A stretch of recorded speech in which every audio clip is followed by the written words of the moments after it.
Hi y'all, this is Eva from the book blog astripedarmchair.wordpress.com, and I'm here to talk about this week's library loot.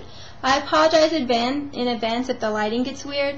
We're having stormy weather up here, so the sun keeps appearing and disappearing, so hopefully it'll cooperate and it won't suddenly get really dark in here. Anyway, my loot this week can pretty much be divided up into readathon books and non-readathon books. I'm so excited that the readathon is this Saturday. And if you don't know what I'm talking about, just Google Dewey's readathon, and you'll be able to find out all the awesomeness that it is. And you'll be able to sign up as a cheerleader, because they're the most awesome. Okay, first up from the readathon we have Nefertiti by Michelle Morin. These books, Michelle Morin is very involved in the book blogosphere, and so her books get a lot of publicity. So they've been on my radar for a while, and I did have The Heretic Queen on my list, but I think Violet let me know that that would have been reading them in the wrong order. So instead, oh, see the light's changing, oh well. Anyway, so instead I went ahead and got Nefertiti, and that was a great coincidence because as I was driving home from the library, I checked my mailbox, and I have some earrings in the mail. Aren't they cute? I'm going to get close to the camera, which is going to let you see how awful my skin is, but you'll be able to see them better. Woo! See, I haven't been wearing concealer and foundation lately. Part of my minimalist kick. Anyway, there we go. That way you can really admire them without my cheeks distracting you. So, the reason why I have these earrings is because Michelle Morin was doing a lot of giveaways for her new YA novel, Cleopatra's Daughter, and several of them included earrings, and Chris over at Stuff His Dreams Are Made On entered in one of them, and I told him on Twitter, I think, that I've been really coveting the earrings, and he said that if he won, he'd have them sent to me, and he won, so I got them. Obviously, I'm very excited, and I'm probably going to plan a whole outfit about them. Oh, and I promised that I'd wear them in a vlog, so even though it completely doesn't match the rest of what I'm wearing, I decided to show them off right away. Moving back to bloggish things, I've told y'all I'm a clothes horse, it's awful. Anyway, the next readathon book is Ask a Mexican by Gustavo Arellano, and it's a collection of his columns that he does for some newspaper. California's OC Weekly. Isn't he funny? I love his author picture. Anyway, and obviously it seems like it's going to be very tongue-in-cheek, and since I've lived in Texas for a long time, I figured that would be amusing. Then there's Marcelo in the Real World by Francisco Stork, which Heather said was really good. It's another readathon pick. It's a young adult novel. Pretty short, but not as tiny as some of the other books I've gotten. The Texicans by Nina Vida, which is pretty short as well. I'm nervous about this one because I only tried to read a Western once, and that was Lonesome Dove, and I got 3 pages in and quit. And I'm from Texas. I mean, really, I should have been able to handle that, but I just couldn't.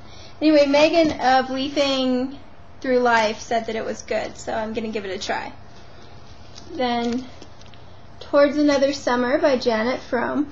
This is another Kiwi author. Gosh, there's some really cute author pictures this week. And Marie of Just Add Books, who's hosting the New Zealand Book Challenge, said that this was a great one. And since it's so short, I really wanted it for the readathon. It's more literary than a lot of my readathon books, so I'm excited to have that option. Finally, what is it? Gray Horses, I think? Yes. Gray Horses by Hope Larson, which is a graphic novel about a French exchange student on her own for the first time. And isn't that cover adorable? And I like travel and I like students. So it sounded really cool. And I really like the illustration, so I'm excited to read this one. And it's really short. So that sums up my readathon books. I'm sure I'll be doing a blog about the pile, maybe on the day of. It's a ridiculously huge pile. It's enough for like 6 readathon participants. But you know me, I don't go in for half measures. And now for the other books. First up, 2 by David Eddings, Queen of Sorcery and Magician's Gambit. These are numbers 2 and 3 in the Belgariad, which was one of my favorite book series in high school, and I'm rereading right now. My mom has 4 and 5. She used to have the whole thing in the 2 big hardcover editions, but her first hardcover edition ran away, so I had to get these from the library. And, okay, now, I love David Eddings, and I love the Belgariad, but these are like the ugliest covers I've ever seen. I mean, they're actually improved by the huge library barcode over them. I wouldn't want to read them if I didn't already know what they were.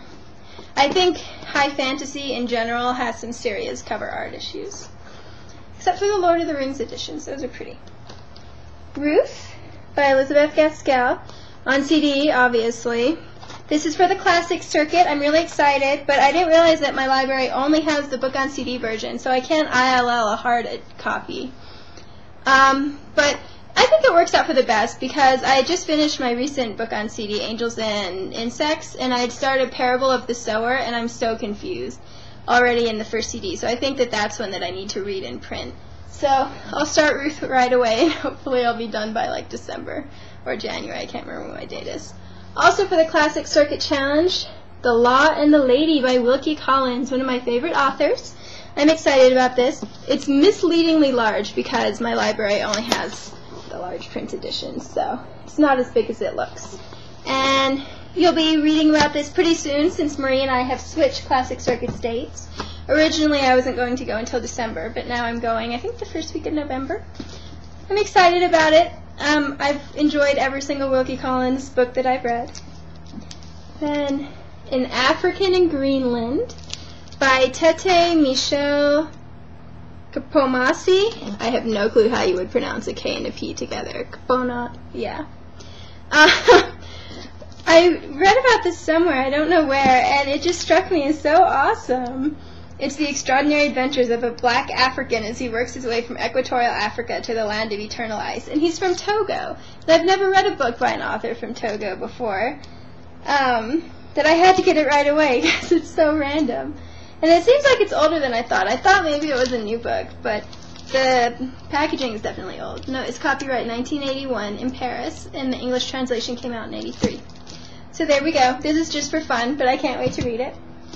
And finally, also for fun, A Lifetime of Secrets, edited by Frank Warren. This is one of the Post-Secret books.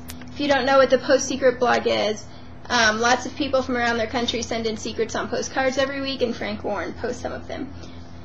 If you like the blog, you'll like the book. I already read it. But it also tends to make me depressed, so I think that might have been too many Post-Secrets at once. I'm not sure I'll read the other books. So there we have it. That's my library loot, and once again, my beautiful new earrings. Thank you so much, Chris, and Michelle Moran, of course. And I'll see you guys on Saturday. I always vlog during the readathon. So I hope to see you there. Bye, guys.